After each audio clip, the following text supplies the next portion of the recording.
October 5, 1892, and the streets of Coffeyville, Kansas, were about to witness the bloodiest bank robbery in American history.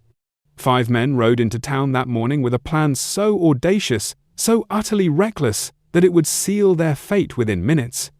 The Dalton Gang, once lawmen sworn to uphold justice, were about to attempt something no outlaw had ever dared: robbing 2 banks simultaneously in broad daylight, in a town where half the residents knew their faces.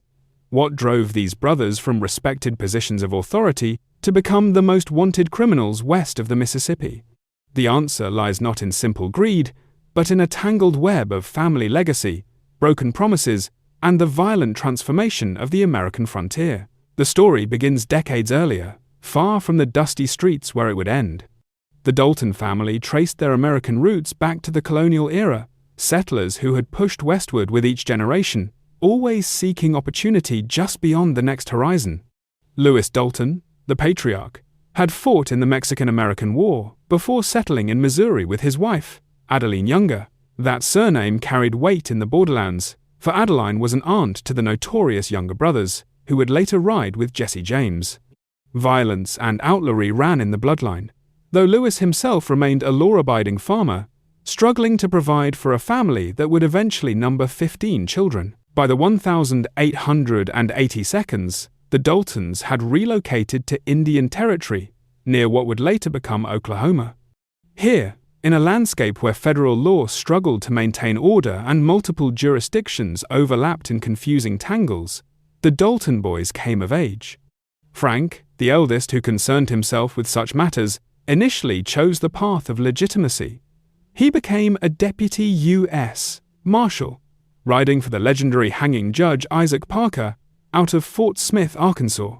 Parker's court held jurisdiction over Indian Territory, and his deputies faced constant peril tracking down horse thieves, whiskey peddlers, and those who had fled westward to escape justice elsewhere. Frank Dalton earned a reputation for courage and competence, qualities that would eventually prove fatal. On November 27, 1887, while attempting to apprehend 3 whiskey runners in the lawless expanse near Fort Smith, Frank confronted a situation that escalated beyond control. The suspects opened fire, and in the brief, furious exchange that followed, Frank fell mortally wounded. He was 29 years old, leaving behind a pregnant wife and a family that would never recover from the loss. For his brothers, particularly Grattan, Robert, and Emmett, Frank's demise carried a bitter lesson. The law offered danger without adequate compensation, respect without security, and sacrifice without reward. Nevertheless, 3 of the surviving brothers initially followed Frank's example. Grattan, known universally as Grat, became a deputy marshal. Robert, called Bob by everyone who knew him, took a similar position. Even young Emmett, barely out of his teens, pinned on a badge. They rode the same dangerous trails their brother had traveled, pursuing criminals through territories where backup might be days away, and where a deputy's authority meant nothing if he couldn't enforce it with his own gun. The work paid poorly, approximately $75 monthly when they actually received payment, which occurred with frustrating irregularity. Meanwhile, the criminals they pursued sometimes walked away with thousands of dollars from a single train robbery or bank job. The transformation from lawmen to outlaws did not happen overnight, nor did it follow a single dramatic turning point. Rather, it emerged through accumulating resentments and calculated observations. The Dalton brothers watched as outlaws they had arrested walked free through legal technicalities or political connections. They witnessed corrupt officials profiting from the chaos they were supposed to prevent. Most significantly, they recognized that the rapidly changing West offered opportunities for those willing to seize them, regardless of which side of the law they occupied. Bob Dalton, the most intelligent and charismatic of the brothers, became the driving force behind their criminal transformation. Unlike the romantic outlaw mythology that would later surround figures like Jesse James, Bob approached outlawry as a calculated business decision. He studied the methods of successful train and bank robbers, identifying their mistakes and planning how to avoid them.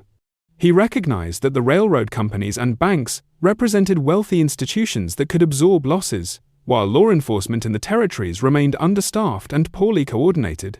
Most importantly, he understood that the Dalton name, associated with their law enforcement background, would initially work in their favor by making potential victims underestimate their criminal intentions. In the spring of 1890, the brothers made their definitive break with legitimacy. Bob resigned his position as a deputy marshal, though the exact circumstances remain disputed. Some accounts suggest he was fired following accusations of horse theft, while others indicate he simply stopped appearing for duty. Grat followed shortly thereafter, and Emmett, who had been working on a ranch, joined his brothers in their new enterprise.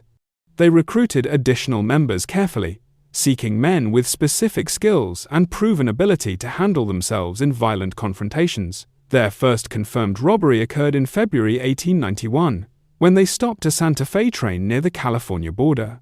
The operation demonstrated both the promise and the problems that would characterize their criminal career. They successfully breached the express car and escaped with several $1,000s. But the robbery attracted immediate attention from railroad detectives and federal marshals.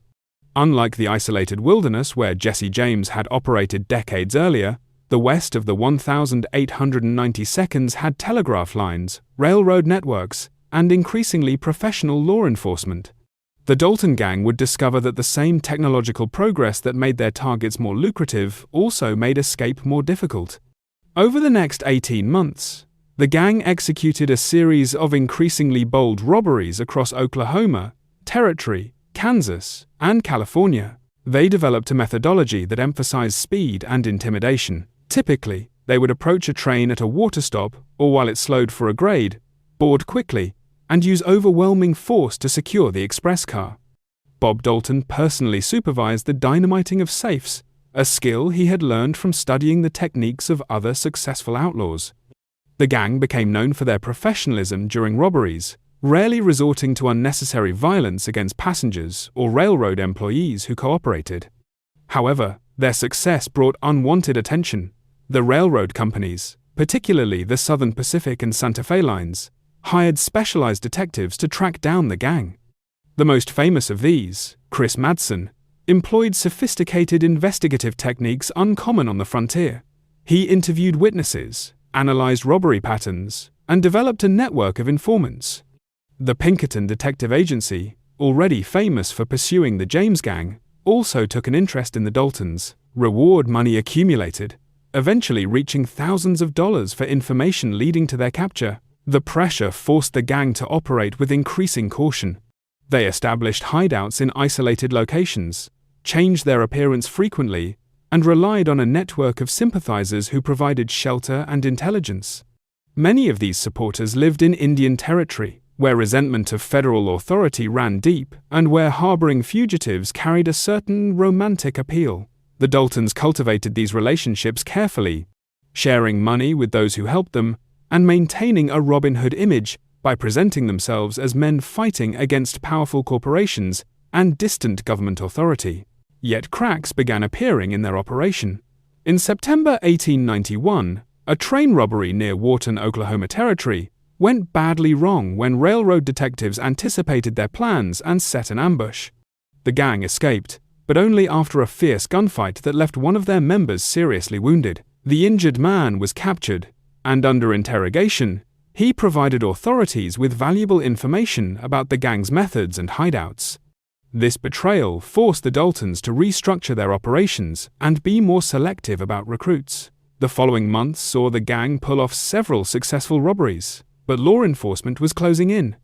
In California, where they had attempted to establish a secondary base of operations, authorities had identified several of their supporters and arrested them for aiding fugitives. Grat Dalton was captured in June 1891 and faced trial for train robbery. Although he managed to escape from jail several months later and rejoin the gang, the incident demonstrated that their immunity was eroding. Bob Dalton recognized that their time was running out. The railroad companies had made stopping the gang a priority, dedicating substantial resources to the effort. Telegraph operators now had descriptions of gang members and instructions to report suspicious activity. Express car guards carried better weapons and had been trained to resist robbery attempts. Most significantly, the federal government had increased the number of deputy marshals in the territories, specifically targeting the gang. Under these pressures, Bob conceived a plan that he believed would solve all their problems in a single stroke. Instead of continuing to execute small robberies while constantly fleeing pursuit, they would attempt one massive score and then retire.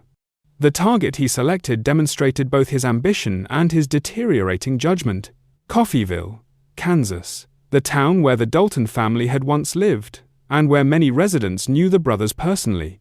Coffeyville, in 1892, was a prosperous agricultural community of approximately 3,000 residents.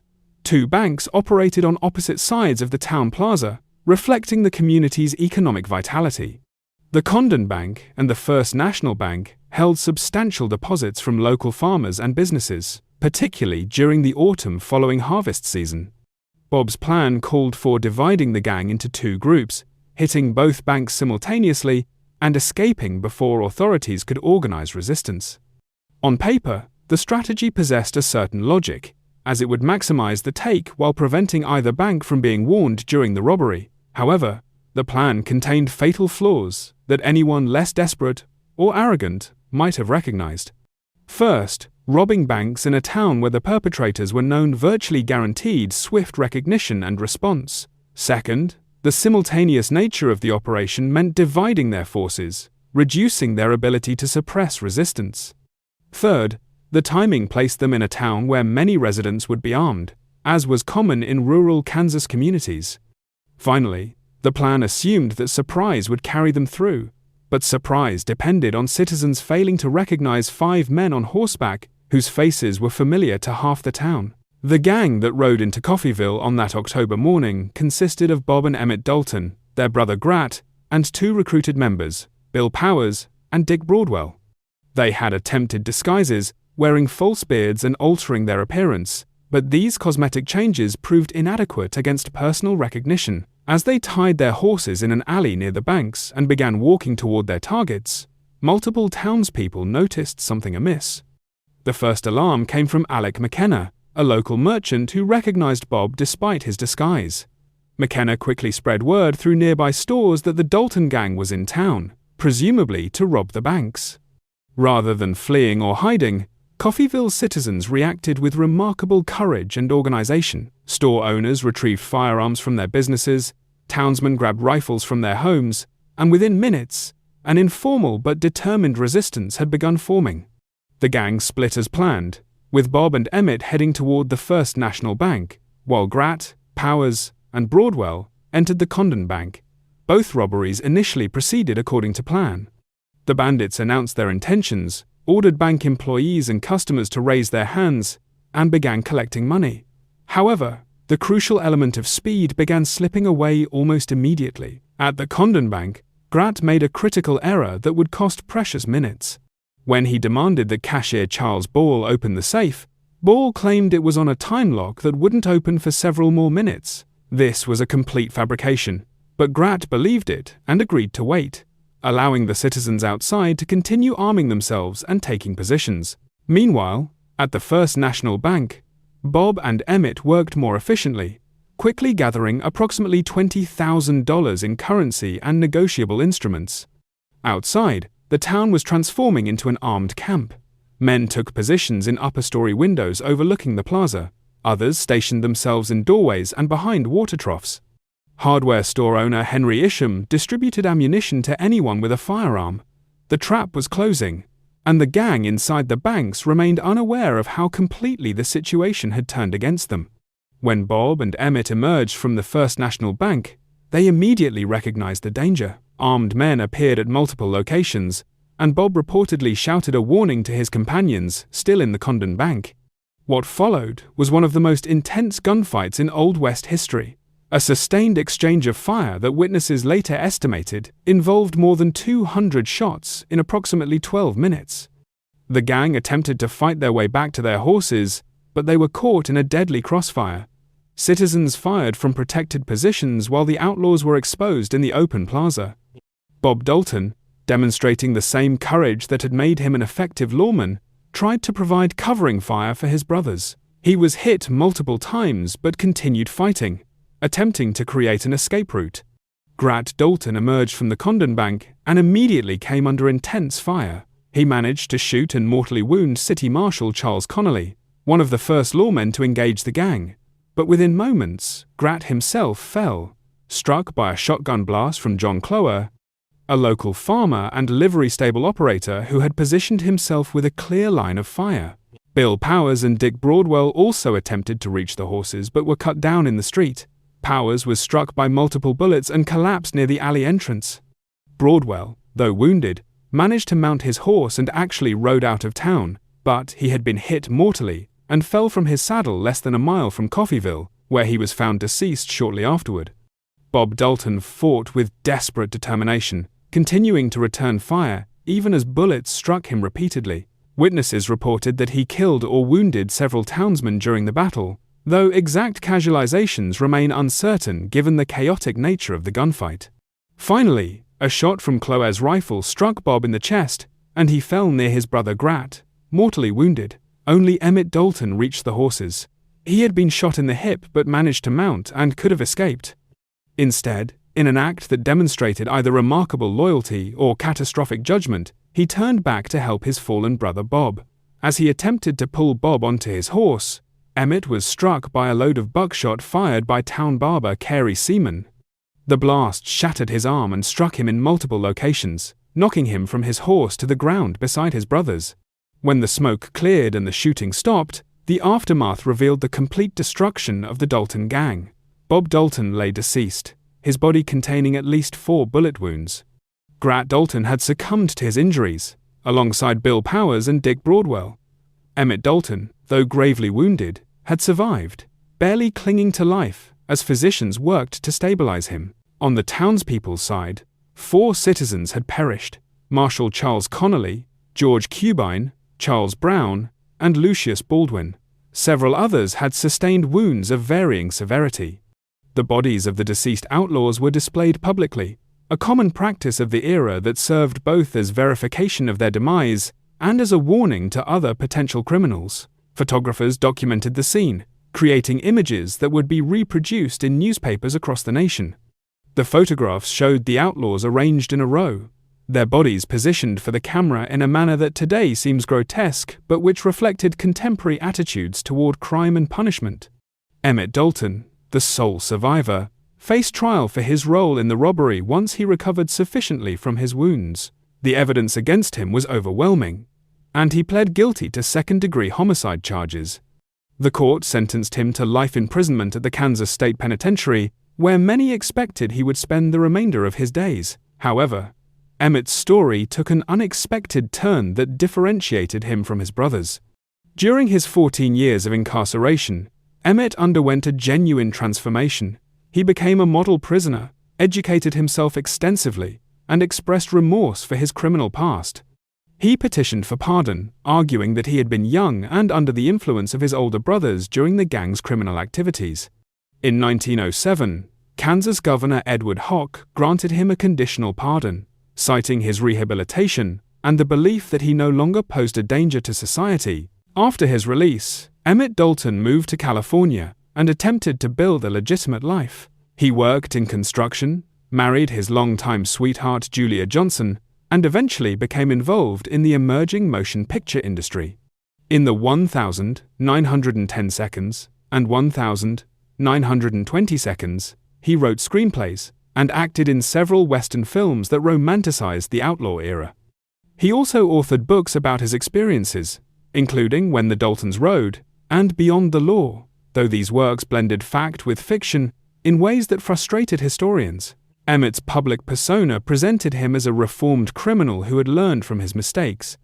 He gave lectures warning young people against lives of crime, emphasizing the inevitability of punishment and the emptiness of outlaw glory. However, his willingness to profit from his criminal past through films and books created controversy.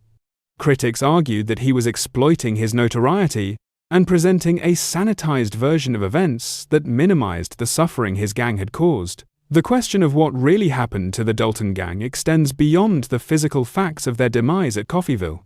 It encompasses the larger question of why intelligent men with legitimate opportunities chose a path that led almost inevitably to violent endings.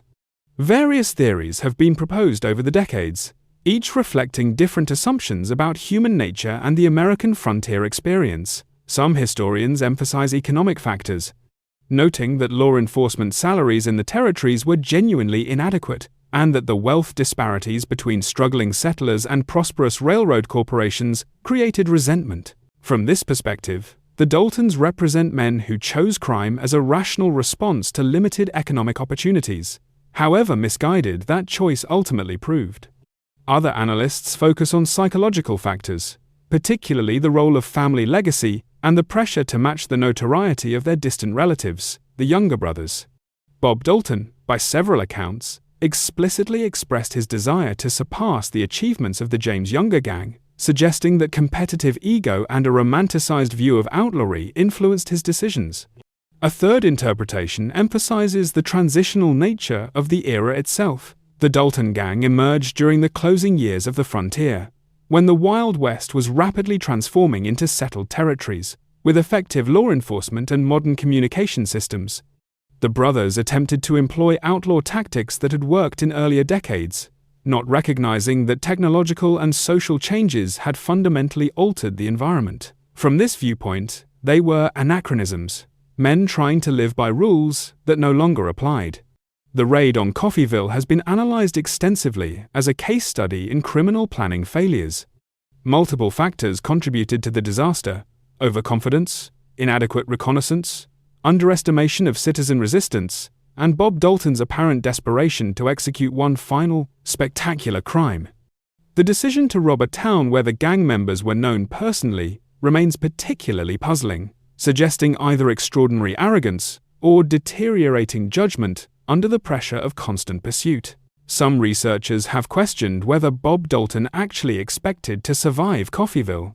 Evidence suggests he understood the risks but believed the potential reward justified them. In conversations recorded by Emmett years later, Bob allegedly expressed fatalistic views about his future, acknowledging that he would probably meet a violent end, but preferring to go out dramatically rather than spending years fleeing from one hideout to another. The legacy of the Dalton Gang in American popular culture has proven remarkably durable. They have been portrayed in dozens of films, television shows, and novels, usually with significant romantic embellishment. The 1940 film, When the Daltons Rode, based loosely on Emmett's book, presented them as misunderstood heroes, driven to crime by circumstances beyond their control. Later productions have varied in their approach, with some emphasizing the violence and others focusing on the brothers' relationship dynamics. Coffeyville itself has transformed the raid into a significant element of its civic identity. The Dalton Defenders Museum preserves artifacts from the event and maintains memorials to the citizens who perished defending their community. Annual commemorations reenact the gunfight, and the town has embraced its role in ending one of the Old West's most notorious gangs. This commercialization of historical tragedy reflects broader patterns in how American communities have processed and marketed their frontier heritage. The fate of the Dalton Gang also illuminates the broader transition from frontier lawlessness to established civil order. Their destruction marked one of the final major outlaw gang defeats in the traditional pattern. Future criminals would employ different methods, adapted to automobiles, submachine guns, and the transformed landscape of early 20th century America. The Daltons represented the end of an era, and their dramatic demise at Coffeyville symbolized the closing of the Wild West frontier. Modern forensic analysis of the Coffeyville raid has revealed additional details about the gunfight that contemporary accounts missed or misrepresented. Ballistic evidence suggests that some of the townspeople who perished may have been struck by bullets from other defenders rather than from the outlaws, a tragic consequence of the chaotic crossfire in the town plaza.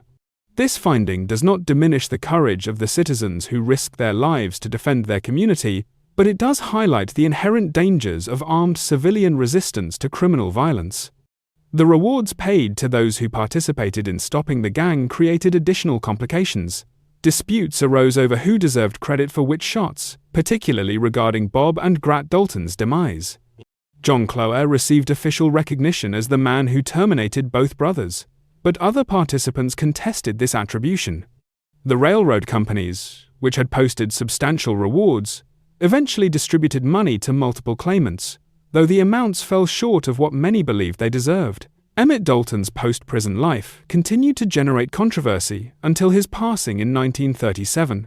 He maintained relationships with other former outlaws and frontier figures, including a friendship with legendary lawman Bill Tilghman, who had once pursued the gang. These connections between former adversaries reflected the romanticization of the Old West that characterized early 20th century America, a tendency to smooth over the violence and tragedy in favor of nostalgic mythology.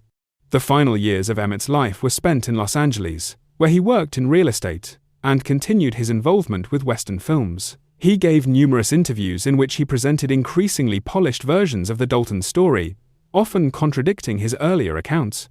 Historians have struggled to determine which of his various narratives most accurately reflects what actually happened, recognizing that memory, self-justification, and commercial considerations all influenced his recollections.